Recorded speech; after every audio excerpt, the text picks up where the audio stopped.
todos, bienvenidos a esta ya tercera charla que damos a afectados de Unicaja por los, como afectados que han sido de prácticas de ciberataques o phishing, ¿de acuerdo? En primer lugar, quiero que esta charla pues no sea un rollo más de abogado que viene aquí a contaros aspectos absolutamente técnicos, nada más lejos de mi intención.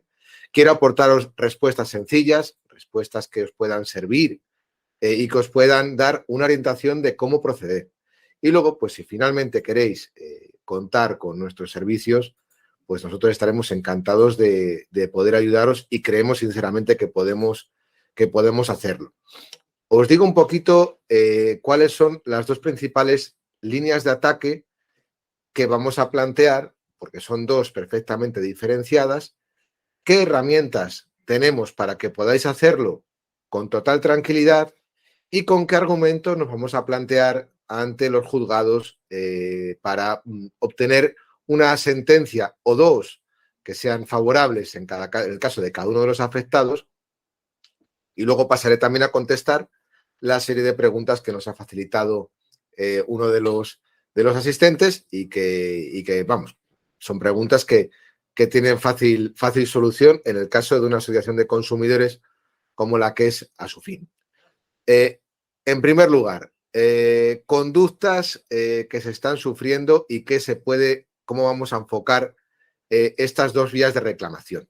Mirad, por una parte está la parte que tiene que ver con el ciberataque y las cantidades que os han sido indebidamente sustraídas a cada uno de una manera. Hay 3 o 4 fórmulas que se han utilizado, pero al final las han replicado una y otra vez con cada uno de los afectados.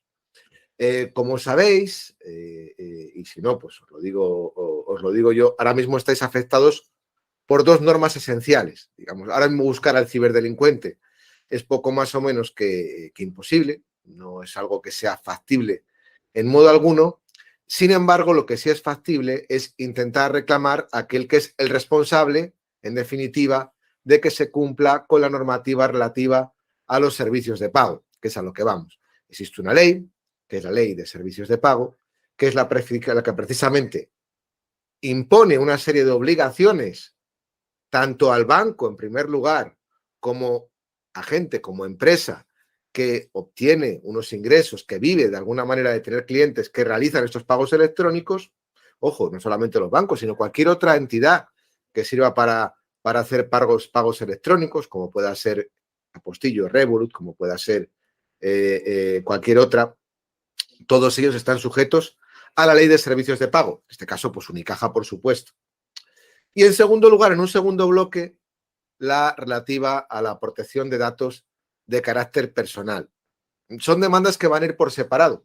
Es decir, aunque hay una relación íntima en el sentido de que una acción suele ser medio para cometer la otra, a la hora de reclamar son dos cuestiones diferentes. Es decir, una cosa es el dinero que me han sustraído ilícitamente, el cual tendrá que ser devuelto con intereses, y B, si demostramos que mis datos han sido sustraídos y de alguna manera ha sido violada la seguridad de la entidad en materia de protección de datos y se ha producido una brecha de seguridad, evidentemente tendré que ser también indemnizado porque estos datos míos que yo tenía a buen recaudo o presumía que tenía buen recaudo en la entidad bancaria, resulta que están por ahí pululando en manos de Dios sabe quién. Con lo cual son dos hechos perfectamente diferenciados. A, me han robado mi dinero. B, me han robado mis datos. ¿Cómo vamos a proceder? En primer lugar, respecto a la sustracción del dinero, es decir, a la Ley de Servicios de Pago, tenéis que tener en cuenta que ahora mismo está empezando a haber sentencias que hasta ahora eran meramente accidentales, ¿verdad? Este delito de las conductas de este tipo de phishing son relativamente recientes y son relativamente nuevas para los jueces, que están aprendiendo a marchas forzadas y están creando jurisprudencia. Bien entendido que ahora mismo jurisprudencia como tal, que solamente lo es la de la Sala Primera del Tribunal Supremo, no es reiterada, es decir, todavía no tenemos unas pautas definitivamente asentadas, pero lo que sí tenemos es una norma que establece una serie de exigencias para ambas partes. Es decir, hay unas exigencias que son para el banco y hay unas exigencias que son para el cliente, en este caso para vosotros.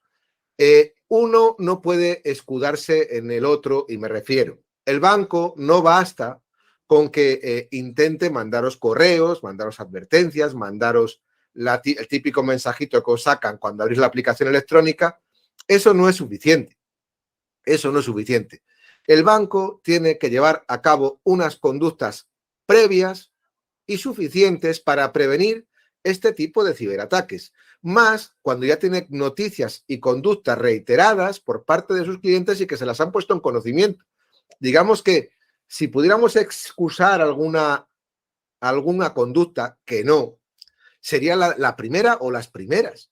Pero a partir de ahí, cuando estamos hablando de miles y miles de afectados, evidentemente ya cualquier excusa sobra. El banco tendría que haber tomado medidas inmediatas para asegurarse de que este tipo de conductas no prosiguiesen. ¿Qué es lo que hizo Unicaja? Ya os comentaré por qué lo hizo. En primer lugar, negó la mayor. Es decir, negó que hubiera habido una fuga o una brecha de seguridad en cuanto a la base de datos de sus clientes. Sobre eso volveremos después. En segundo lugar, también deshace la premisa de que ellos afirman, uno, que tienen medidas de seguridad suficientes. Dos, que han advertido adecuadamente a todos sus clientes. Y tres, que todos sus clientes, sin excepción, que han sido afectados por phishing, todos han sido negligentes. Evidentemente, esto último es completo y absolutamente incierto. Los clientes no son tontos. La mayoría, y os aseguro que en ese sentido los delincuentes son cerebros absolutamente creativos, están ideando todo el día sistemas que puedan ser suficientemente creíbles como para que burlen la confianza, o más bien la desconfianza natural que tenemos cuando nos hablan de materias relativas a nuestro dinero. Es decir, nadie confía a la primera. Es decir, si nosotros aceptamos, si nosotros clicamos, si nosotros damos un dato, evidentemente es porque el delincuente, el ciberdelincuente, nos da una confianza lo suficientemente grande como para que nuestras barreras de seguridad naturales en una materia tan delicada se vean caídas. Entonces, la pregunta es, como decía hace poco con Carlos que me precedió en la intervención, ¿qué ha hecho usted, banco, para proteger a sus clientes?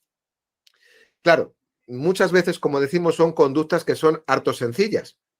Porque daros cuenta que muchas de las transferencias que habéis realizado han ido a parar a cuentas extrañas, en paraísos fiscales, en lugares de legislación poco exigente, vamos a decir, y que el banco quizá tuvo que tener diligencia a la hora de prevenir este tipo de conductas y tuvo que poner barreras para, por ejemplo, hacer cosas tan sencillas como llamar a un cliente sencillamente para ver si efectivamente esa transacción era o no era auténtica, bloquearla preventivamente y vamos a llamarle. El banco no puede excusarse diciendo que este tipo de conductas son insuficientes o, perdón, que son exageradas o que no se pueden exigir, porque mira si tienen tiempo que a las 3 de la tarde nos llaman para ofrecernos un plan de pensiones o un seguro y dejan de pensar en la sagrada siesta española.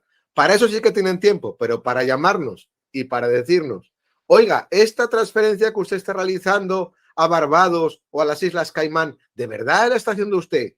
Oiga, sí, no se toman ni la más mínima molestia. Oiga, hemos detectado que hay aquí un movimiento, que hay aquí. No, ellos se han limitado a decir que ustedes son negligentes, que ustedes no han sido unos consumidores diligentes a la hora de custodiar sus datos, a pesar de las muchas advertencias que les ha hecho la entidad, y que ellos quedan eximidos de responsabilidad. Bien, esa afirmación, evidentemente, habrá algún juzgado que se la quiera comprar a los bancos, pero al final el sentido común tiene que primar, porque como decimos, evidentemente estamos hablando de personas, de clientes, de un perfil lo suficientemente desconfiado como para que el banco debe de ser el que acredite esas medidas. Ahora os diré, en último extremo, cómo vamos a conseguir luchar contra estas barreras de prueba que nos impone el banco, porque evidentemente la actuación por vuestra parte, ya os anticipo, que es de una negligencia excusable. Es decir, se ampara en la sofisticación del delincuente, en la finura de la conducta llevada a cabo y que precisamente ha roto o ha hecho insuficientes de todo punto las barreras establecidas por la entidad bancaria. Pero es que es más, en segundo lugar está lo relativo a la protección de datos, porque claro, ¿cómo es que nosotros dejamos caer esas barreras de confianza frente a la entidad bancaria? Pues muy sencillo, porque nos llaman por nuestro nombre, porque nos dan datos que solo podría saber nuestro banco, porque nos dan nuestra dirección, en fin, porque nos dicen nuestro saldo bancario, como aparece en más de uno de los mensajes que se han recibido por parte de los usuarios por vía SMS, porque nos llaman desde un teléfono que aparece como el de la sucursal nuestra habitual. En fin, por ese tipo de conductas son por las que llegamos a la conclusión de que en este caso concreto de Unicaja es harto probable, si no seguro, que ha habido brecha en materia de protección de datos. Ha habido brecha de seguridad y ha habido una fuga de datos por parte de Unicaja. Bien, porque ha habido un hackeo, bien, porque ha habido algún tipo de conducta interna por parte de algún miembro o persona de la propia corporación, o por lo que sea. Evidentemente no podemos saberlo todo y no podemos tener conocimiento, pero sí podemos saber indirectamente que ha existido esa brecha de seguridad y, por lo tanto, esa infracción en materia de protección de datos. ¿Qué hemos hecho? Ya tenemos denuncias formuladas por más de uno de los afectados de Unicaja, los cuales hemos recibido gustosamente en cuanto a su reclamación, nos han presentado las denuncias. Hago un paréntesis, ojo, la denuncia, hacedla siempre. La denuncia, hacedla siempre e inmediatamente ante la policía, los que no la hayan hecho. Me imagino que la mayoría la habréis hecho. Y punto 2, llevarla al banco y presentársela. Las dos cosas. Y que os pongan un sello demostrando que se la habéis entregado o mandársela al correo de atención al cliente. Cierro ese paréntesis. Bien, estos datos que han sido vendidos por parte de alguien al ciberdelincuente o que el propio ciberdelincuente lo ha operado, os digo, normalmente los ciberdelincuentes, cada uno tiene su especialidad, los hay que sustraen los datos, los hay que se dedican a hacer los actos de ciberestafa y demás, cada uno tiene su especialidad. Pues bien, estos datos que están en manos de Dios sabe quién, como os decía, y que han sido indebidamente sustraídos, será el banco el que tenga que demostrar que adoptó todas las medidas de seguridad normales y adecuadas para el tipo de entidad de la que estamos hablando, para eximirse de responsabilidad. ¿De qué responsabilidad? Y ahora vamos a la materia de demandas y ya yo creo que vamos avanzando de una manera adecuada. Demandas que se harían. Demanda 1. Recuperemos la cantidad. Demandemos por el dinero que nos han sustraído de nuestras cuentas, por el dinero que han tomado de este fondo de inversión que vendieron para coger el dinero y sustraerlo. Es decir, ¿qué vamos a hacer respecto a este dinero? Reclamamos la cantidad correspondiente, reclamamos intereses porque el banco está obligado, conforme a la ley de servicios de pago, a de manera inmediata, y dice la ley, de manera inmediata, reintegrar esa cantidad, salvo que se acredite que existe negligencia y esa negligencia hay que acreditarla por parte de las entidades respecto a vosotros. Es decir, no sois vosotros los que tenéis que demostrar vuestra diligencia, sino que es el banco el que tiene que demostrar vuestra negligencia, lo cual es, como digo, harto complicado. Y como decimos, si no han realizado ese inmediato reintegro de cantidades, tendrán que hacerlo. ¿Cómo vamos a reforzar nuestra demanda? Bien, nuestra demanda viene reforzada, aparte de por las ventajas de Asufin, que ahora también os daré una pequeña pincelada, irá reforzada por el hecho de que irá acompañada de la prueba pericial que sea pertinente y conveniente. Precisamente a la hora de exponer adecuadamente ante los juzgados qué, cuál y de qué manera son las medidas que debiera haber adoptado esta entidad bancaria para que estos hechos no hubieran llegado a producirse nunca, entendemos que es una labor que excede el nivel de conocimientos profesionales, técnicos que pueda tener un abogado, un juez o un empleado de la entidad bancaria. Debe ser un experto en la materia y evidentemente el experto debe de ser necesariamente un ingeniero informático. Pues bien, nosotros ya tenemos preparado un equipo importante de expertos en informática, de ingenieros informáticos, de ingenieros de telecomunicaciones, que están elaborando una serie de informes que vamos a poder utilizar para cada uno de vosotros para poder plantearle al juez qué es lo que debía haber llevado a cabo el banco y que a la vista de lo acaecido no hizo o no llevó a cabo. Y si no, que lo demuestren. Medidas que son razonables, como digo, para una entidad bancaria.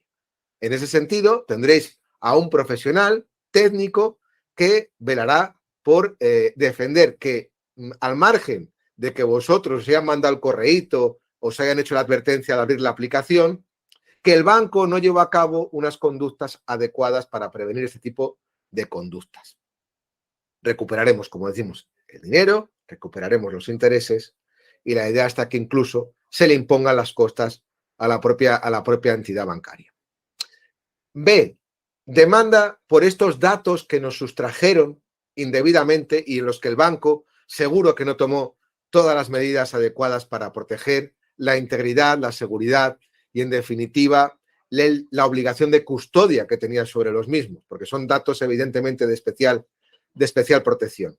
Pues estos datos, dice el Reglamento Europeo de Protección de Datos, que es del 2016, este reglamento impone a las entidades que hayan cometido infracción en materia de protección de datos, como sería, por ejemplo, la falta de una adecuada seguridad para evitar actos de ciberdelincuencia, de ciberataques.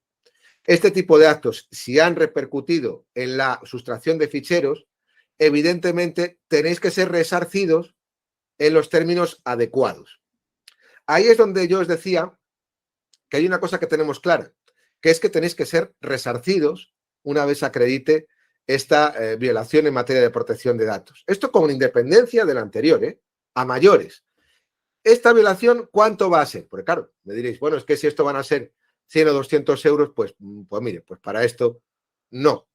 Os comento una cosa, mirad, todo lo que tiene que ver con protección de datos, nuestro Tribunal Constitucional tiene ya dicho desde antiguo que son materias en las que necesariamente quedan prohibidas las indemnizaciones simbólicas, porque, insistimos, todo lo que es la protección de datos, nuestros derechos digitales, están enmarcados dentro del artículo 18 de la Constitución como un derecho fundamental, donde se regulan los derechos al honor, a la intimidad y los derechos digitales que están ahí. Y que, por lo tanto, si alguien comete una infracción por no cumplir con los estándares normales de custodia y de seguridad respecto a estos datos tan valiosos que custodian las entidades bancarias, evidentemente, tienen que indemnizar y tienen que hacerlo de una manera adecuada, no simbólica. Pistas que tenemos. Jurisprudencialmente, para que me entendáis, ha habido ya muchas sentencias en materia, que la habréis oído por la televisión, de archivos de morosos en los que por inscripciones pequeñitas de 70 euros, de 100 euros, de 150 euros, las típicas de telefonía, que se refieren al mismo artículo de la Constitución, que sería el artículo 18, se han establecido que se considera una cantidad no simbólica, dice el Supremo, la cantidad de 3.000 euros. Ahí tenemos una pista. Bien entendido que no quiere decir que se os tengan que dar 3.000. Lo que dice el Supremo es que 3.000 no es simbólico. Con lo cual parece que está estableciendo una barrera de mínimos, ¿de acuerdo?, de cara a que se tenga que cobrar 3.000, 4.000, 6.000, 8.000, lo que corresponda en función de la gravedad de cada caso. En este caso, entendemos que la gravedad podría venir representada por dos factores. En primer lugar, por la falta de medios a la hora de evitar este tipo de conductas. Nuevamente, cobra especial importancia los informes periciales que podamos presentar. Punto número 2. ¿Fue proactiva la entidad a la hora de corregir esta situación? Lo que llama la ley, una palabra que yo aprendí gracias al Reglamento Europeo de Protección de Datos, que es la resiliencia, la capacidad de reponerse ante la conducta ilícita. En este caso, la resiliencia ha sido absolutamente negativa por parte de la entidad porque simplemente se ha dedicado a negar la mayor, a negar la existencia de fuga de esos datos personales que evidentemente se ha producido y por ende, si algo queda claro es que la gravedad de los hechos es superior. Por lo tanto, como decimos, creemos que tanto en el ámbito de reclamación de las cantidades, como en el segundo, tenemos un escenario bastante franco para que podamos salir adelante en las reclamaciones. Condiciones de Asufin, ya os las ha estado explicando Carlos. La principal diferencia que tenemos frente a cualquier otra oportunidad o plataforma de afectados es que al ser una asociación de consumidores que está inscrita en el registro oficial y que cuenta con todas las prebendas por parte de las administraciones públicas, es que Asufin, cuando reclama en nombre de cada uno de vosotros, lo hace bajo el paraguas de la justicia gratuita. Es decir, como decían en mi pueblo, virgencita, virgencita, que me quede como estoy. En el peor de los casos, nunca tendríais que pagar unas costas en caso de fracaso. ¿Por qué? Porque aunque otros despachos, otros grupos de afectados, puedan prometer que solo pagaréis o solo se cobrará en el caso de que se gane, la pregunta es que si se pierde y se pierde con imposición de costas, ¿qué ocurre? Claro, porque dicen, no, responderemos nosotros con nuestro patrimonio, ya, pero ¿hasta dónde llega vuestro patrimonio? Sin embargo, la gran ventaja de Asufin es que contamos con ese derecho y, por ejemplo, con los afectados del Banco Popular, que algo habréis oído alguno, pues mientras que los demás despachos parece que se han quedado a la zaga, muchos han dejado de demandar o se han retirado, nosotros seguimos adelante porque gozamos de ese derecho y vamos a luchar hasta el final. Grandísima ventaja también que tenéis con Asufin. Lo segundo, es muy económico. Es muy económico.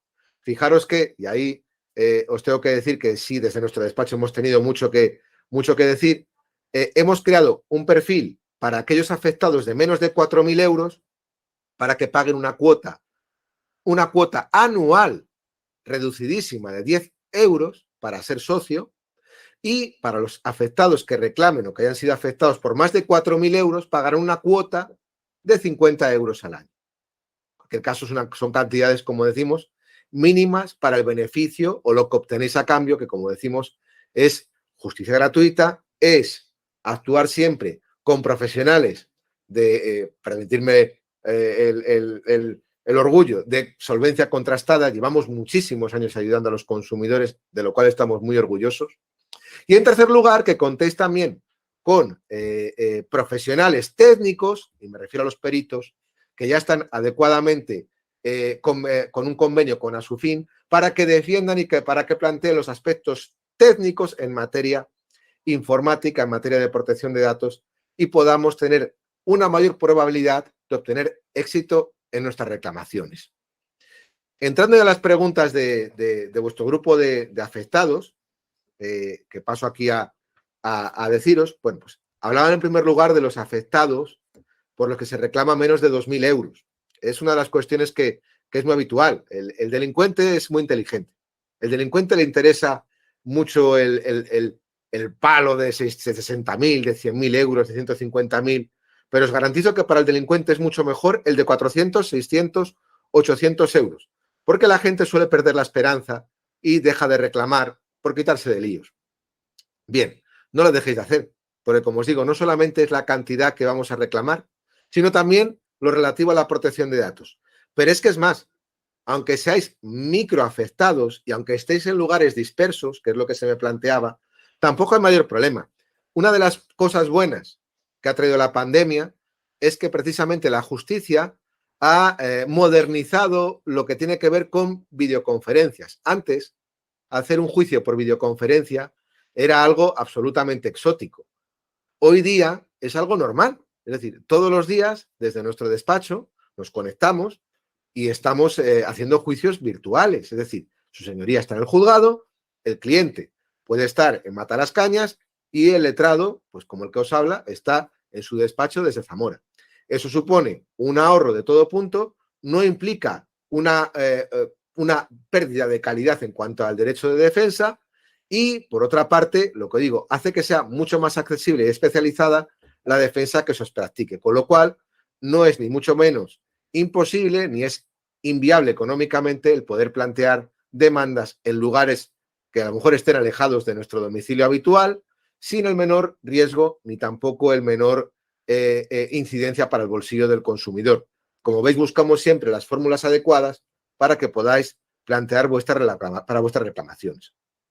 En cuanto al juzgado, hablabais de la posibilidad de agruparos para poder hacer reclamaciones colectivas. Bien, nosotros desde Asufin no somos, sí hacemos demandas colectivas, porque estamos obligados a hacerlo y, por cierto, con bastante éxito.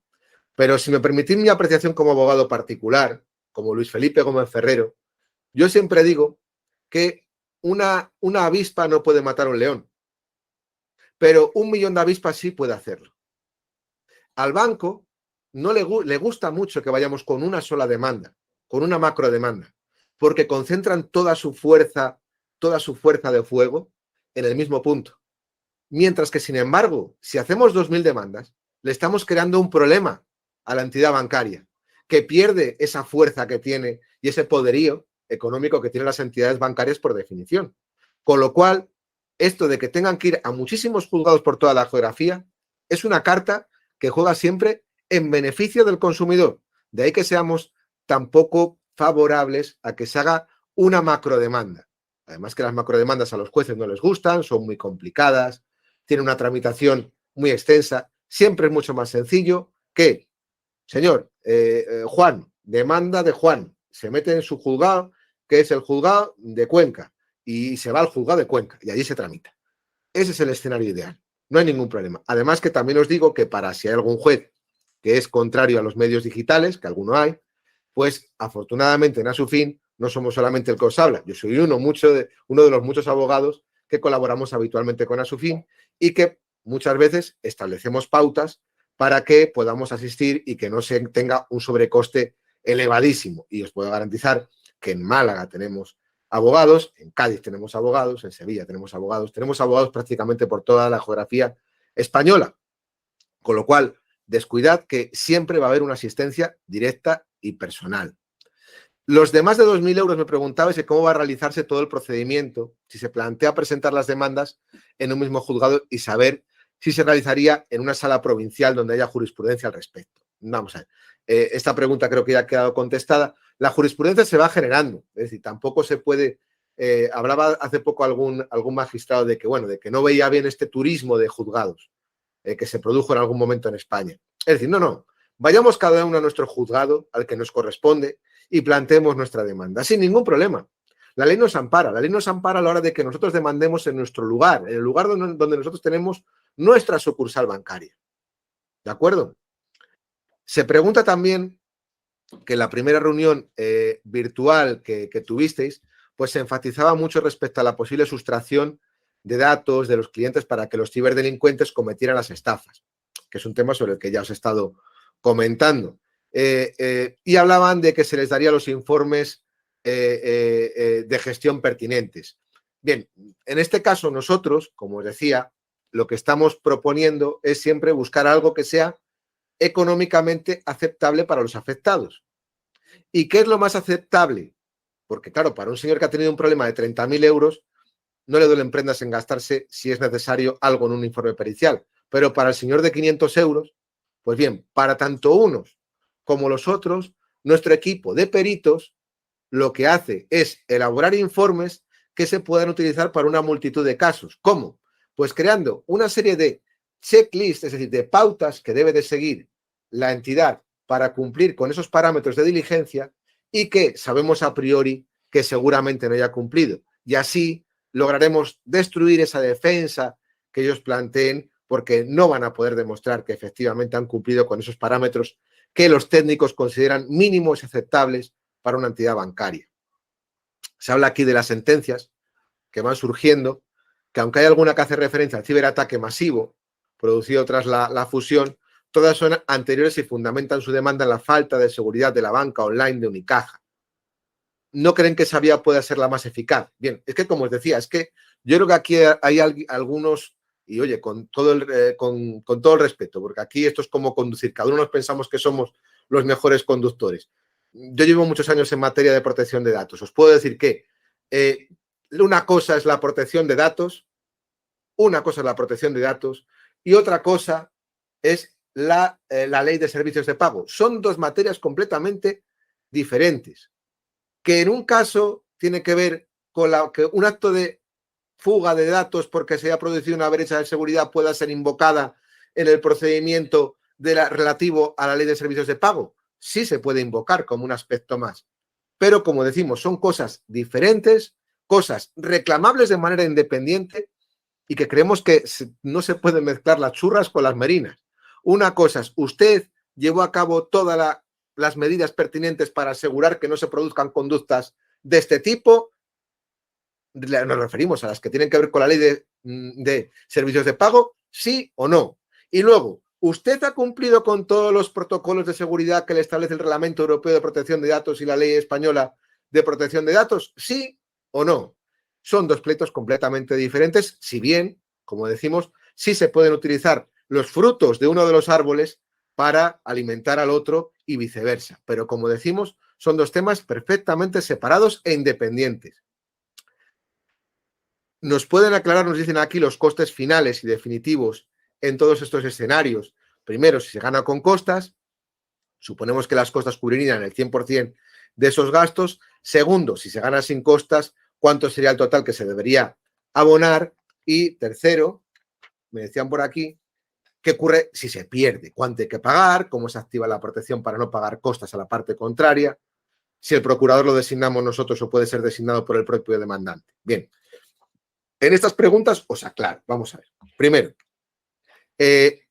lo que vais a pagar si ganáis será el 15%. Si ese 15%, si hay imposición de costas, si queda absorbido por las costas, ¿de acuerdo? Imaginaros que ese 15% son 600 euros y las costas procesales son 800, pues vosotros no tendríais que pagarnos absolutamente nada porque quedaría perfectamente absorbido el 15% por las costas procesales.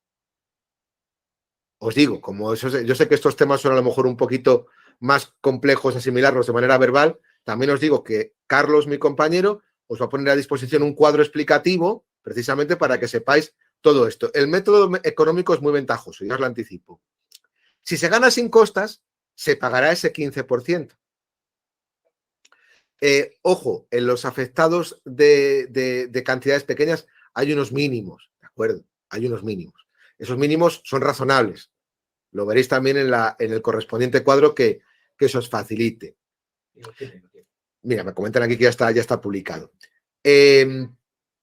Os digo más. ¿Qué ocurre si se pierde? Gran ventaja. Tenemos justicia gratuita. No tendríais que pagar absolutamente nada.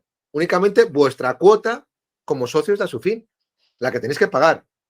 Evidentemente, yo os animo a todos siempre a que, como veréis, la asociación tiene un fin noble, el que pueda permitírselo, que no esté con nosotros solamente por el pleito. Yo siempre animo a que permanezcáis porque la causa es buena. Os iréis dando cuenta de que la causa de los consumidores es una causa para todos. No entiende ni de ideologías, ni de religiones, ni de razas, ni de absolutamente nada. Es una ideología para todos. Todos somos consumidores. Yo soy consumidor. Es muy bueno y muy noble que haya asociaciones de consumidores que trabajen porque todo esto vaya saliendo adelante. Y os aseguro que si no fuera por el papel que juegan estas asociaciones, no solamente a nivel judicial, sino a nivel institucional, y os animo a que entréis en la página web de Asufin y veréis que nuestra labor institucional es muy activa, como decimos, por eso yo siempre os animo a que no os quedéis solamente, que no vengáis, que vengáis por las ventajas y que luego os quedéis para que podamos seguir luchando. Y en esa segunda parte ya os digo que sí os lo acentúo porque es muy importante. Procurador, el procurador lo pone a su fin. Daros cuenta de que a su fin actúa siempre en defensa de su socio, pero el que designa al procurador es a su fin y siempre lo hace en condiciones mucho más ventajosas que las que tendría cualquier ciudadano si fuera de motu propio a contratarlo. Hombre, si me viene alguno y me dice, bueno, es que yo soy procurador, bueno, pues ya hablamos con él, no pasa nada, lo entiendo. Yo sé que porque alguna vez se me planteó hace poco en Ávila, de un chico que es procurador y que además ha encabezado una serie de afectados. Bueno, pues todo se puede hablar y aquí, como decimos, no somos inflexibles, sino que siempre se puede comentar cualquier particular que podéis exponernos, se plantea a la asociación y se dará una respuesta adecuada. Se dice también que al tratarse de una asociación, la información y las acciones que no sean lo fluidas que piensa se pueden ser a través de un despacho. Las comunicaciones se realizan directamente con ustedes como despacho que nos presentan o a través de la asociación. Pues como queráis. Yo os digo que, vamos a ver, la comunicación con los abogados muchas veces es más complicada. ¿Por qué? Porque nosotros jugamos siempre con el día a día, con los juicios que tenemos y muchas veces pues vamos con el tiempo muy limitado. Por eso, aunque yo siempre que tengo tiempo, no es que lo haga, es que me gusta entrar a hablar con los afectados porque siempre me enseñáis mucho y siempre me planteáis cuestiones que son muy prácticas para que luego yo pueda desarrollar adecuadamente mi trabajo. Si os puedo decir que como es imposible que eso lo pueda hacer porque materialmente así es, pues tenemos a personas a vuestra disposición, tanto desde Asufin, Castilla y León, que es la asociación a la que yo represento directamente, y a través de Carlos, que lo habéis conocido ya también, sino también a través de los servicios centrales de Asufin, que para eso están, y que también os pueden atender. Malo será que alguno de los agentes que os he citado no podamos atender cualquier duda, cuestión o sugerencia que podáis tener. Y, por supuesto, tenéis los medios habituales, correo electrónico, WhatsApp, etcétera, etcétera. Todos ellos los tenemos activos y a vuestra disposición. También se me preguntaba aquí en último lugar, y ya termino, que ya llevamos un ratito, ¿verdad? Ya llevamos un rato. Bien, entendemos que las medidas de seguridad que Unicaja dice tomar, y bien dicho, dice tomar, y que hace públicas en su web y cuyo enlace le compartimos, esperamos que echen un vistazo y nos den su opinión, no se cumplen ni se han cumplido. Bueno, pues ni se cumplen ni se han cumplido, evidentemente. Estas medidas de seguridad no basta con decir que las han tomado. Incluso me permito añadir que hay directamente cláusulas que son abusivas y que evidentemente a lo mejor incluso podrían suscitar alguna demanda paralela por parte de la asociación. Y me refiero, estas clausulitas que parece que directamente dicen que, como ellos os han advertido de no sé qué, que presumen que cualquier problema que haya por ciberataques, que es por culpa vuestra. Bien, pues ese tipo de cláusulas, este tipo de conductas, evidentemente son abusivas, nulas y perfectamente denunciables.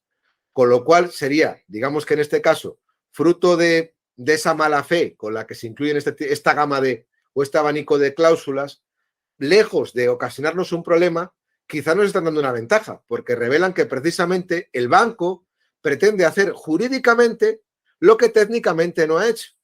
Porque, insistimos, todo lo que tiene que ver con ciberseguridad no solamente son las hábiles y técnicas palabras de un abogado, que está muy bien, o del jurista de turno, sino que esto tiene que ir acompañado de medidas técnicas en materia de ciberseguridad, en materia informática, que deben de ser suficientes a la vista de las circunstancias de espacio, tiempo y de tipología de datos que se están tratando o de información que se está tratando por parte de la entidad, que las entidades bancarias evidentemente deben de ser máximas, precisamente por lo que la actividad que despliega.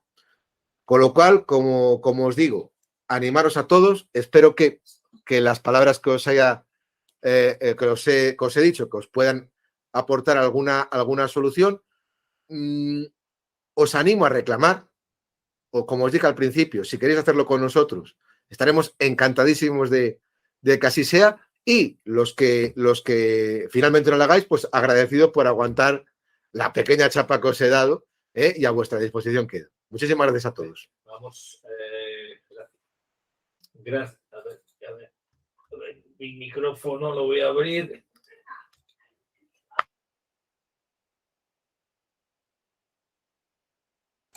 Ahora, ya abrí el micrófono. Vale, sí, hay personas que nos están preguntando. Ha levantado la mano Enrique. Si quieres, Enrique, formula tu pregunta. Tenemos altavoz, ¿verdad?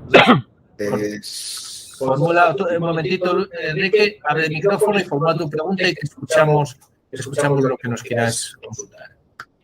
Hola, buenas tardes. Soy Enrique, soy de Málaga. ¿Me oyes? Espera un momentito, que no te escuchamos. No sale. Espera un momentito. A ver, pues, espera. A ver, Enrique. Hola, buenas tardes. Hola, Enrique. A ver, yo me gustaría que fuéramos breves, porque supongo que habrá algunos compañeros que querrán preguntar también. Yo estoy en contacto con la Asociación de Consumidores de Asturias también, ¿vale? Y esta misma tarde me han pasado, digamos, dos archivos, ¿vale? Con las reclamaciones que ellos van a hacer a la Agencia de Protección de Datos, ¿vale? Entonces, sí, me gustaría saber si lo veis interesante o no. Espera. Espera, que se acopla ahora. Enrique, sigue. ¿Me oyes? Eso, que me gustaría saber si lo veis interesante lo de que entre todos, porque en el grupo somos casi 600 y pico personas, que pudiéramos mandar a la Agencia de Protección de Datos una reclamación, claro. Ellos nos han mandado como una especie de boceto de un archivo, que es lo que van a hacer ellos, y estábamos pensando en mandar a cada uno una carta individual también a la agencia. Te responde Luis. Gracias, Enrique. Buenas, Enrique. Mira, desactiva ahí para que no se acople. Te explico, Enrique. Nuestra posición, como te digo, respecto al problema y siempre con el debido respeto, aquí hay dos cuestiones, como os decía. Todo lo que tiene que ver con reclamar el pago indebido, ese dinero que os han sustraído ilícitamente, eso no tiene nada que ver con la protección de datos. Pero nada. ¿De acuerdo? Sí, es decir, ¿hay que reclamar a la Agencia Española de Protección de Datos? Sí. Pero no para reclamar porque os han sustraído el dinero, sino para reclamar por la cuestión relativa a la violación en materia de protección de datos. Es que estamos hablando de dos objetivos diferentes. Uno, devuélvanme mi dinero con intereses, porque me lo tenían que haber devuelto. Dos, indemníceme si es que ha habido una infracción en materia de protección de datos. Con lo cual, por eso es un poquito el hilo argumental que os he mantenido en toda la charla, que es relativa a protección de datos. Vamos a denunciar, sí, de hecho hemos denunciado ya. Nuestra tesis ha sido no plantear una reclamación colectiva a la agencia, sino que los afectados planteemos por cada uno de ellos una reclamación, cada uno con su caso. Cada uno con su caso. Y nosotros, en ese sentido, estamos abiertos a hacerlo. Por el mero hecho de que os hagáis socios de Asufin, nosotros haremos ese tipo de reclamación. Pregunto, la pregunta sería, ¿es necesaria plantear esa reclamación previa ante la Agencia Española de Protección de Datos para que podamos reclamar la indemnización por esa violación? No. Y os explico el porqué.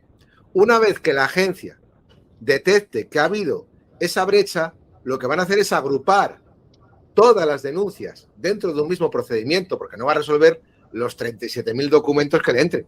Van a crear una macrocausa dentro de la agencia contra Unicaja Banco y una vez que haya sanción, todos aquellos que sean afectados tendrían derecho a reclamar lo que le corresponda si es que, como digo, finalmente se produce esa sanción. Os aseguro que si hay un organismo público que funcione bien al margen de Hacienda, que esa funciona fenomenal, esa es la Agencia Española de Protección de Datos, la cual tiene unos resultados siempre extraordinarios en sus investigaciones porque tienen a personal muy cualificado y tienen unos ingresos que reportan de sus propios ingresos por sanciones, de las multas que ponen a los infractores, que superan con creces su presupuesto. Y os garantizo que tienen a profesionales de primera línea.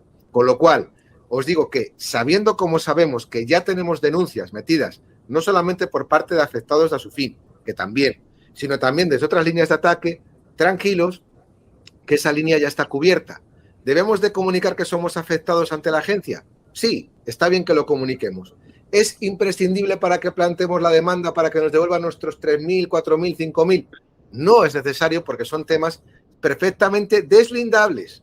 Perfectamente, sí. Como os dije, sí, aunque podamos utilizar los frutos de uno de los árboles para otro, evidentemente son dos árboles diferentes, son dos reclamaciones diferentes y son dos leyes diferentes. Nos pregunta Diego que si pensamos que esas medidas de seguridad publicadas en la web pueden interpretarse como publicidad engañosa. y que pensemos que a la hora de contratar la banca online, esas medidas son las que nos han ofrecido a los clientes. Bueno, le comento, vamos a ver. ¿Qué es publicidad engañosa? Más que publicidad engañosa son condiciones que no se cumplen. Pero también os digo una cosa, vamos a ver. Las condiciones generales, los documentos estos interminables y en letra diminuta que nos exhiben siempre los bancos, o estos formularios tremendos que nos ponen digitales para que pongamos al final que consentimos, porque si no, no nos dejan contratar, son documentos que están concebidos y diseñados precisamente para que no los leamos. Es decir, la idea es que el banco genere un escudo para protegerse ante sus posibles responsabilidades, pero la cuestión es que esos formularios, esas condiciones generales que nos imponen las entidades deben de tener una razonabilidad, una expectativa razonable de cumplir con los parámetros legales. Me explico. Aunque la cláusula pusiere que ellos tienen todas las medidas de seguridad pertinentes para cumplir con los estándares en materia de seguridad, no basta con poner esa cláusula y que vosotros la firméis, sino que el banco efectivamente tendrá que demostrar que cumplía con esos parámetros suficientes de seguridad y tendrá que ser la Agencia Española de Protección de Datos o el organismo relativo a la ciberseguridad, el INCIBE, por ejemplo, los que determinen, o los peritos, los que determinen si esas medidas adoptadas, tanto en materia de ciberseguridad como en materia de protección de datos, eran o no eran suficientes, porque vosotros no podéis decir si esa medida es o no suficiente, porque vosotros evidentemente no sois informáticos que hayáis ido a la sede de Unicaja a ver cómo tienen sus ordenadores, a ver si tienen los antivirus o a ver si la señora de la limpieza tiene la clave y puede entrar allí. Eso no es una labor que os competa, evidentemente. Ahí lo que estamos hablando, como os decimos, son de labores que tiene que desplegar la propia entidad. Tiene que ser ella la que demuestre que ha sido diligente y que ha cumplido con esos estándares. Y no vale con que invoquen que es que firmasteis una cláusula. Eso no tiene ningún sentido ni razonabilidad. Nos pregunta, otra pregunta, Diana nos pregunta, ¿qué tiempo aproximado puede tardarse en resolver la demanda? Vamos a ver, el tiempo evidentemente dependerá de cada juzgado. Si tenemos la suerte de ir a un juzgado que tiene una lista de espera más liviana, pues a lo mejor tenemos la suerte de que se resuelva en 5 o 6 meses, en 8 meses. Os puntualizo, mira, en los juicios de menos de 3.000 euros, se pueden resolver en primera y única instancia. Es decir, solo se pueden recurrir en apelación las sentencias de menos de 3.000 euros. Arma de doble filo. Imaginaos que damos con este juez que se cree todo lo que le diga el banco. Claro, perdemos la posibilidad de recurrir a una segunda instancia ante la audiencia. ¿De acuerdo? Sí os puedo decir que en materia de juicios verbales de menos de 6.000 euros, que son los juicios verbales de menos de 6.000 euros, suelen resolverse de manera más rápida. Pero no os creáis que tampoco depende solamente de que estemos ante un juicio de menos de 6.000 euros, que se llaman los juicios verbales, o de más de 6.000 euros, que se llaman juicios ordinarios, que son más formales y tienen más trámites, porque, como os digo, la suerte o no suerte dependerá del juzgado que os corresponda a cada uno. Yo os diré que eso sí, en el momento en el que tengamos un afectado que nos diga nos corresponde este juzgado, este otro, evidentemente lo que sí os vamos a dar son los datos de qué expectativas de tiempo vamos a tener de cara a resolver el procedimiento. También os digo que, lamentablemente a día de hoy, el mal endémico de la justicia, pero no de hoy, de hace muchísimos años, es el constante y tedioso retraso al que nos vienen, con el que nos vienen obsequiando y que solo se solventa de una manera, que es dotando de medios a la justicia. Pero bueno, ya entramos en temas políticos más que otra cosa. María había levantado la mano para preguntar. María, si quieres, abre tu micrófono y formúlanos tu pregunta. Sí, María. Hola. Hola, María. Lola. Eres Lola. Vale, pues venga, Lola. Y estaba escribiendo en el chat y me quedaba media para poner la pregunta. Vamos a ver. Unicaja hace aproximadamente un mes ha implantado unas nuevas medidas por los que hace otra comprobación, 2 comprobaciones más antes de que se haga una operación, tanto de transferencia como de pago con tarjeta. En el grupo lo han comentado varias personas, yo lo he comprobado. en el caso de compra con tarjeta, pues transferencia no he hecho. Mi pregunta es, llegado el momento futuro del juicio, ¿cómo demostramos que en ese momento anterior no existían esas medidas? Porque en los documentos que nosotros tenemos, en los que constan los SMS, correo electrónico, pantallazos, demás, desde luego eso no aparece, pero puede que, es un poco malévolo, pero si Unicaja enseña cómo funciona su web y sus medios que tiene, ahora sí lo ha puesto, después, a buena hora. Entonces, ¿cómo nos defendemos? ¿Qué defensa es la nuestra ante las medidas que Unicaja ha puesto, tanto en la aplicación como en la Univía, en la web, y que no existían hasta hace pocas semanas?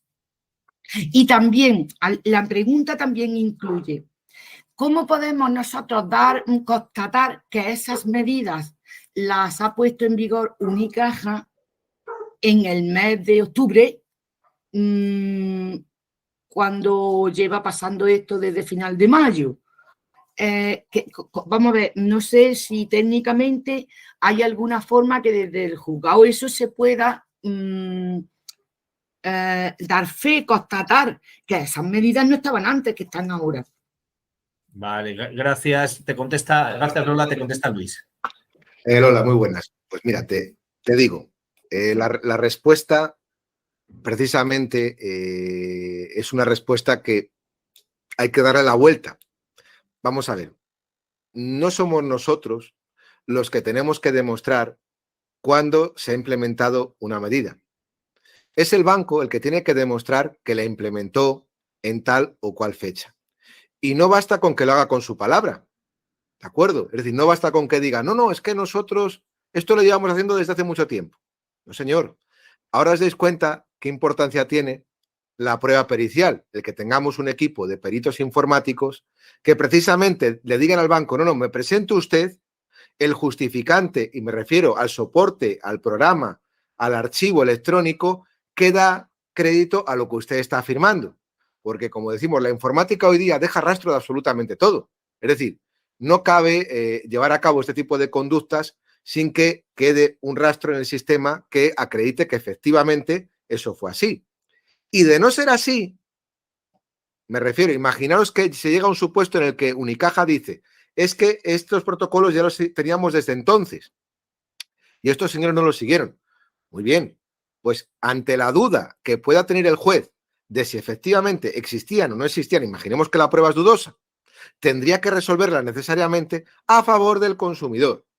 Porque en el caso de que la entidad no consiga acreditarlo suficientemente, la balanza tiene que inclinarse para ese lado y no para el contrario, porque quien tendría que demostrarlo, nosotros se lo vamos a pedir. Oiga, ellos dicen, nosotros desde tal fecha teníamos implementado este programa que es un control de tal o cual manera. Bien, presénteme usted el justificante de que ustedes implementaron esto en la aplicación para la banca digital. Bueno, es que esto... No, me la presente usted, porque si no yo no puedo dar por buena esa información, evidentemente. Ahora me entendéis cuando os decía que no vale con los hábiles argumentos que pueda dar dialécticamente un abogado, que eso está muy bien, los abogados hablamos todos fenomenal. Me refiero sobre todo a que un técnico, a una persona que conoce este tipo de sistemas, pueda explicar técnicamente al juez por qué esto que nos dice el banco no es verdad, o por lo menos está muy en tela de juicio su veracidad. Teníamos pendiente a María Blanco, que había levantado la mano. Si quieres, María, formula tu pregunta. Si no, pasamos a Diana. Diana, si también tienes levantada la mano, si quieres formular tu pregunta, adelante. Hola, buenas tardes. Mira, yo quería hacer dos consultas. Yo ya estoy con abogados porque mi caso pasó a principios de junio. Junto con el abogado mandamos un burofax a las oficinas. Yo ya había mandado anteriormente también un mail a atención al cliente, y después de esto fue cuando me contestaron que creían que no era necesario la devolución porque habían verificado que se habían mandado a mi móvil unos mensajes de texto de un solo uso con la contraseña, cosa que esto evidentemente no pasó. Voy un poco también a lo de Lola, que claro, digo que no pasó porque no llegó ningún mensaje de autorización de comprobación de transacción. No sé cómo esto se lucharía, mi palabra contra la del banco. Y luego la segunda, después de la respuesta con el burofax, la mandamos al Banco de España y el Banco de España me dio la razón, evidentemente, ¿no? Esto lo hemos mandado al banco. ¿Con esta carta del Banco de España hay más opción a que quizás el banco devuelva la cantidad sustraída o no o les va a dar igual? Gracias, Diana. Te contesta Luis. Buenas, Diana. Pues mira, lamentablemente los bancos, muchas veces incluso contra el criterio del propio Banco de España, no llevan a cabo conductas que sean adecuadas conforme a estas cuestiones. Pero la pregunta tuya realmente es la misma que la de Lola. Es decir, ¿cómo nos defendemos cuando el banco argumenta que ha enviado, que ha hecho, que ha deshecho? Y esto es mentira. Pues muy sencillo. Yo creo que la prueba fundamental, como decimos, y creo que cada vez más importante, es el contar con peritos en materia informática. Los peritos informáticos, os pongo el supuesto, son normalmente bastante caros, es decir, son servicios que cuestan bastante dinero. Por eso, nosotros lo que hacemos desde la asociación es aunar las fuerzas de los afectados y contar con equipos de peritos que puedan hacernos informes a muy bajo coste y a los que podamos dedicar incluso nuestros recursos propios como asociación para que podamos defender de una manera aceptable a los asociados. Cada caso concreto habrá que verlo. Por ejemplo, en el caso que me dices, imagínate que en tu caso, que seguro que el compañero que lo hace estará en la misma línea, presenta una demanda y contesta Unicaja diciendo, no, miren ustedes, es que nosotros mandamos un mensaje y en ese mensaje había que confirmar y era un mensaje único de confirmación, etc, etc, etc. Fenomenal. Mándeme usted el archivo electrónico correspondiente que justifique este envío, que yo quiero que mi perito lo vea y que confirme, efectivamente, si hay una trazabilidad de todo el sistema relativo a los datos bancarios que han sido enviados para confirmar la operativa y si efectivamente lo que dice el banco es, que va a ser que no, o existen serias dudas de que así sea y que por lo tanto tenga que inclinarse la balanza a favor del afectado. Claro, todo esto si vamos sin una prueba pericial, sin un informático o sin un experto en telecomunicaciones, un ingeniero de telecomunicaciones, que advere que todo esto no tiene sostenibilidad, toda esta línea de defensa que plantea el banco, pues nos podemos encontrar con el típico juez o jueza que diga, pues me creo más al banco porque lo que plantea, pero lo que digo, conviene contar con medios suficientes para que podamos defendernos ante este tipo de conductas. Nos pregunta David qué posibilidad de ganar la demanda tenemos de 0 a 100 y viendo que el tipo de estafas han sido muy parecidas entre ellas. Bien, pues bueno, esa pregunta es una pregunta de probabilidad. Los abogados, que lo sepáis, según dice nuestra deontología, estamos obligados a explicarles a nuestros potenciales clientes qué probabilidades de éxito existen. Yo os puedo decir que ahora mismo las probabilidades de éxito son elevadas y os digo por qué de una manera muy sencilla. El primer signo de que tenéis de que existen y que es factible que estas reclamaciones puedan salir adelante es que hay muchos abogados que estamos buscando que los afectados vengáis con nosotros.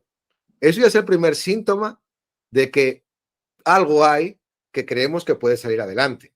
Como decimos, nosotros vivimos lógicamente de ganar los pleitos, no de perderlos. ¿De acuerdo? Con lo cual, el primer síntoma es de que esta charla se esté produciendo y de que nosotros tengamos interés en que vosotros tengáis esa información y que vengáis con nuestro equipo de afectados. En segundo lugar, porque la ley queremos que nos ampara. Es decir, la ley es muy clara. Tanto la ley que regula los servicios de pago, en el sentido de que exige un estándar de diligencia de la entidad muy elevado, como la normativa de protección de datos, que también es especialmente exigente para las entidades bancarias. Y número 3, porque tenemos los medios de prueba suficientes para luchar contra las cuestiones que nos pueden plantear la entidad bancaria relativa a que ellos hicieron no sé qué, ellos hicieron no sé cuál, han implementado no sé qué medida, etcétera, etcétera, etcétera. Mira, una cosa que antes iba a decir y que se me pasó, que se me fue el santo al cielo por otro sitio. Mirad, si llegamos a demostrar que ha habido medidas que se han implementado de manera reciente al hilo precisamente de este conflicto ocurrido, es una manera de la cual nos vienen a dar la razón de que la entidad no hizo todo lo que debía hacer y que la entidad está haciendo un acto de reconocimiento de responsabilidad precisamente por su propia actuación posterior a los hechos. Nos pregunta Anabel que dice, mi sucursal de Unicaja es en Málaga y yo actualmente vivo por trabajo en otra provincia. ¿El juicio se llevaría a cabo en el partido judicial de la sucursal o puede ser en cualquier otro? Mira, esa pregunta es una buena pregunta y os digo y os respondo lo que dice Europa, el Tribunal de Justicia de la Unión Europea. En sus últimas resoluciones ha venido a insistir mucho que en el caso de los consumidores habrá de estarse preferentemente y en caso de discrepancia al foro, al domicilio del lugar del afectado, del consumidor. Yo te diría, de todas maneras, que aproveches en tu beneficio esta circunstancia y que elijas. Es decir, tú date cuenta que a la hora de declarar, si tú lo pides, normalmente te van a permitir que declares también por videoconferencia. Con lo cual, el hecho de que tú estés lejos de la sucursal de tu ciudad o de tu ciudad en la que contrataste, tampoco es ningún tipo de impedimento a la hora de declarar ante el juzgado. Pero si, por ejemplo, en la nueva ciudad donde te ubicas, resulta que a lo mejor los juzgados están menos saturados y nos interesa más, pues oye, pues aprovechémoslo. Digamos que estarías en una situación, entre comillas, privilegiada, porque te daría incluso derecho a poder escoger entre estos dos partidos judiciales y decir, pues me interesa más el partido judicial A o el partido judicial B.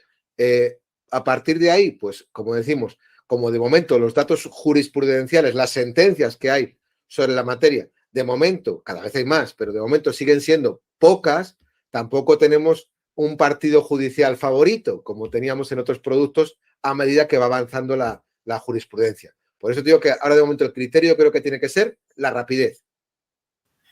Nos pregunta Diego que dice, en una reciente sentencia de Cáceres de un fraude en noviembre de 2021, la jueza reflexiona sobre el ciberataque masivo que se ha producido con robo de datos tras la fusión de Liberbank y Unicaja. Dice, ¿puede reflexionar sobre esta opinión personal de esta jueza? Pues vamos a ver, esta reflexión personal de esta jueza, claro, para poderla valorar adecuadamente tendría que ver cuál es la prueba que se practicó en ese juicio. Yo estoy seguro de que si la juez hizo o dejó de hacer esas reflexiones, fue evidentemente basándose en la prueba que se practicó en el juicio. Y en ese juicio estoy también totalmente seguro de que hubo prueba pericial y que seguramente cuando la juez da por bueno que existió ciberataque, da por bueno que existió ese robo, esa sustracción de datos de la entidad precisamente en el momento de la fusión de Liberbank con Unicaja, evidentemente es porque técnicamente contó con pruebas que así lo acreditaban. ¿Podemos tener esas pruebas nosotros y hacerlas valer en nuestro procedimiento? Sí, por supuesto, claro que sí. Evidentemente, esa jurisprudencia que se va generando, que de momento es jurisprudencia, vamos siempre de jurisprudencia menor a lo de los juzgados y audiencias provinciales. Toda la jurisprudencia menor que se refiera al mismo caso que el nuestro o a un caso asimilable al nuestro, claro que podemos traerla e invocarla, pero lo que decimos, no podemos tampoco confiarnos de lo que se haya hecho en un juicio, hacerlo valer automáticamente en otro. Hay que ir siempre bien armado, porque hay veces que damos con jueces excesivamente pro consumidor y hay otros que son pro bancos y que no podemos dormirnos en los laureles y pensar que lo que da por bueno la juez de Cáceres nos lo va a dar por bueno la juez de Granada, porque no tiene por qué ser así. Hay que estar atentos y plantear las pruebas siempre adecuadamente. Nos escribe Enrique, dice que creo que es no creo que sea una pregunta, creo que está respondiendo que se puede presentar la demanda en cualquier juzgado que la ciudad tenga oficina de Unicaja. Bueno, pues eso ya lo hemos contestado. Diego Moreno dice que este fraude fue anterior a la fusión. El fraude que estamos hablando de Liberbank y de, exactamente, sí, fue previo a la fusión de Liberbank y Unicaja. De todas maneras, este tipo de sentencias que están llegando ahora las vamos a leer con tranquilidad y publicaremos nuestra opinión en nuestras redes sociales, como tenemos nuestra página de Facebook, Felipe Gómez Ferrero Abogados, que podéis seguirla si os apetece y si lo consideráis oportuno. Y ahí publicaremos también la opinión que nos merece este tipo de sentencias. Bueno, pues vemos que tiene interés y incidiremos más en este punto. Y luego Enrique Fontalvo habla del juzgado de Langreo, pero no establece ninguna pregunta. No sé si usted quiere... Perdón, ¿puedo hablar yo? No lo sé, no interpreto. Y de momento ya no hay más preguntas. Yo no sé si alguien más quiere formular alguna cuestión, alguna duda. Yo de todos modos... Espera, Diego quiere hablar. Un momentito, vale. que te abro un momentito, Diego. Puedes hablar, vale, Diego. Luis, mira, es que claro, al escribir no se aporta todos los datos que uno quiere. Enrique me está corrigiendo a mí porque no se trata de Cáceres, fue en Langreo. Una chica sufre un ataque en Liberbank en noviembre del 2021, que es el juicio, la sentencia que acaba de salir, y la jueza reflexiona en la sentencia que actualmente no se remonta cuando ella sufre el fraude, que es en noviembre de 2021, cuando la fusión se produce en mayo de 2022.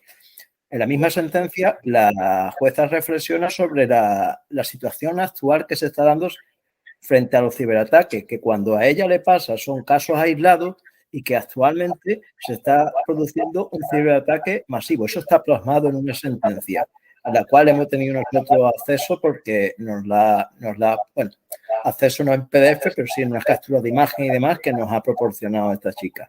Esa es la reflexión que quería hacer. Creo que por ahí va la línea de lo que está Luis comentando, de que se va moviendo todo mucho, que hasta los mismos jueces ya se superponen a las fechas actuales cuando se está juzgando lo que ha sucedido quizás hace 8 o 10 meses.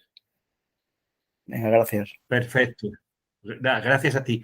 Perfecto. Claro, la sentencia de Cáceres es de la audiencia provincial, efectivamente. La de Langreo, yo todavía no la conozco. Tendremos que verla y si nos la hacéis llegar, la estudiaremos porque están surgiendo sentencias todos los días y a todas no llegamos, con lo cual es importante acceder a ese tipo de información porque muchas están recientitas. Así que vamos a ver. Dice José Manuel Belmonte, dice una pregunta. Si la usurpación en mi cuenta fue el día 3 y se hace efectivo el día 10 del presente, dijo no abonarse y el banco que usted pidió que no se abonara, pero el banco se negó, con lo cual el pago se efectuó teniendo esa antelación. Ajá, vale, pues Luis, contesta. Bueno, pues eso directamente, José Manuel, me parece una salvajada. O sea, es que eso ya es en fin, hombre, que ya vayas allí, que le estés diciendo que ese pago tú no lo has ordenado efectivamente y que aún así digan que no lo pueden evitar, que me parece ya, vamos, de una negligencia inexcusable. Es decir, ese asunto concretamente, vamos, de libro. Solo espero que tengas la documentación, mira, perfectamente, pues, oye, pues encantadísimo de tramitarte tu reclamación porque es un caso especialmente sangrante, hombre, porque el banco normalmente se excusa a que no sabía nada, que cómo lo iba a poder evitar, que cómo iban a saber ellos. Pero, señora, en el momento en el que van ahí, dicen, no, es que no podemos anularlo, es que no podemos. Sí pueden anularlo. Vaya que pueden anularlo, cuando ellos quieren. Cuando ellos quieren. Evidentemente no hay transacciones que queden bloqueadas, como ellos dicen. Eso no, de ninguna de las maneras. Ellos tienen sistemas por los que pueden bloquear cualquier tipo de transacción porque así se lo impone la ley de blanqueo de capitales. Es decir, ellos no pueden dejar una cuenta a la buena de Dios porque imaginaros que en una cuenta se producen conductas que fueran contrarias a las prácticas que establece la ley de blanqueo de capitales, de prevención de blanqueo de capitales, y que tuvieran que bloquear ese tipo de transacciones. Pues claro que las bloquearían. Y evidentemente, claro, me dice aquí José Manuel, y encima se niegan a darme porque la negativa de la interventora. Bueno, si es que hay ni interventora, ni directora, ni directora gerente.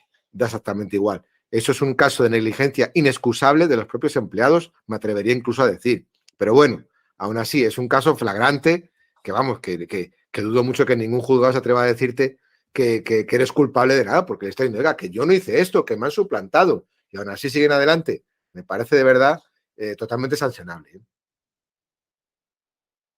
Muy bien.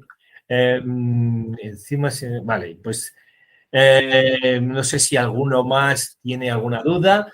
De todas maneras, Diana ha levantado la mano. Puedes, Diana, intervenir, abre el micrófono y formula tu pregunta. Bueno, no es una duda ya general. Para ponernos en contacto con vosotros para tramitar todo esto, ¿en el correo que habéis facilitado es suficiente o buscamos la página de Facebook del despacho o cómo? Vale, mira, sí, he puesto en el chat nuestro correo, castillaleon@sufin.com. Ahí nos podéis enviar vuestras preguntas. El teléfono os lo voy a... También atendemos directamente. Yo soy el encargado, la persona encargada de atender las consultas o las llamadas. Os voy a escribir ahora mismo 681 27 37 25. También me podéis llamar en horario de vigilia, o sea que de 8 de la mañana a 8 de la noche. Ya a partir de esa hora no atiendo. Y os atiendo gustosamente. Podemos consultar lo que nos preguntáis, os podemos resolver y luego ya todo el tema de lo que es el procedimiento para la reclamación también lo podemos gestionar y incluso aclarar aquellos detalles de los costes que a lo mejor en el cuadro no han quedado muy claros o que son difíciles de interpretar. Yo os lo explico tranquilamente para que estéis tranquilos y que sepáis cuáles son vuestros derechos, las ventajas que obtenéis con nosotros y que luego al final vosotros decidáis si queréis que os defendamos nosotros. En ese sentido, estamos a vuestra entera disposición. La página de Facebook es interesante que nos sigáis. Ahí publicamos constantemente pues cositas que van saliendo propias o de otras o artículos que entendemos que son interesantes en todo este tipo de cuestiones de protección de datos, de ciberataques, que os pueden mantener informados. Seguramente que vosotros a través de los grupos estáis súper informados y es, digamos, que lo que está ahora centrando vuestra atención por ser víctimas precisamente de un delito como este. Pero bueno, nosotros ahí os invitamos a que nos sigáis para que todo sea mucho más fluido el contacto y para lo que queráis, nosotros estamos a vuestra disposición. Y ya dejo a Luis que se despida y daríamos ya por finalizada esta reunión. Bueno, pues sencillamente despedirme, agradeceros la atención que habéis prestado y, oye, pues quedar a vuestra entera disposición, ya sea a través de mi persona, a través de Carlos, a través de Sufin, y os animo a reclamar, no perder la esperanza y bueno, esperemos que todo haya sido para que finalmente tengamos la recuperación del dinero y que en un futuro también nos sirva para evitar este tipo de conductas y que las entidades también pues empiecen a respetar más los derechos de los afectados y que en un futuro pues seáis adecuadamente resarcidos por todo el daño que se os ha ocasionado. Un abrazo a todos y hasta la próxima.